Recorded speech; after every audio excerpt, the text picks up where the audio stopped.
बिहार में नई सरकार बनने के साथ ही बुलडोजर एक्शन शुरू हो गया है। यूपी के तर्ज पर अब बिहार में भी बुलडोजर चल रहा है और ये बुलडोजर जो चला है वह पवन सिंह के जिला आरा में चला है।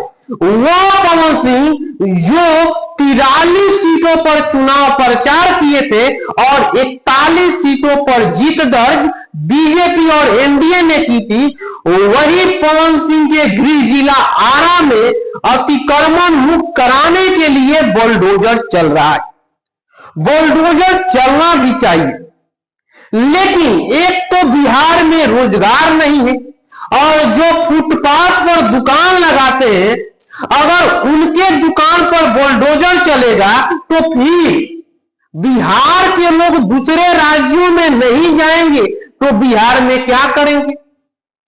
एक तो ये सरकार 20 सालों में रोजगार देने में नाकाम है, उसके बाद अतिक्रमण के नाम पर बुलडोजर चल रहा है।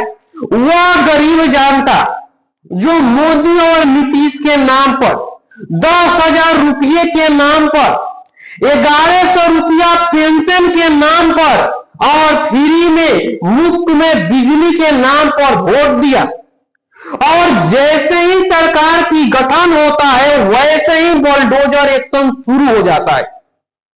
अब बिहार में यूपी में जैसा बुलडोजर चलता था तो यूपी में अधर्मियों के खिलाफ बुलडोजर चलता है और बिहार में गरीबों के खिलाफ बुलडोजर चल रहा है।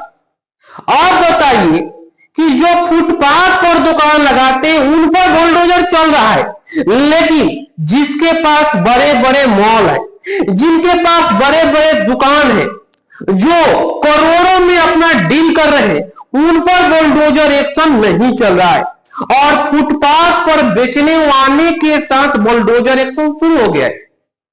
जानते हैं किस नाम पर कि आरा शहर में जाम लगता है और लोगों के जाम से निजात दिलाने के लिए अब बुलडोजर चलेगा। अरे भाई, बुलडोजर चलाइए, गरीब का दुकान भी तोड़िए, लेकिन इसके बदले में आप इनको कहीं शिफ्ट कीजिए, कहीं दुकान दीजिए, कहीं मार्केट तो बनाइए, उसके बाद दुकान तोड़िए।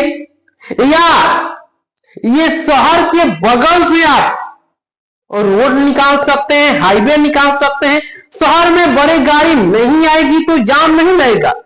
ये तो नॉर्मल बात हो गई। इसके लिए गरीबों के उजाड़ने का क्या मकसद है?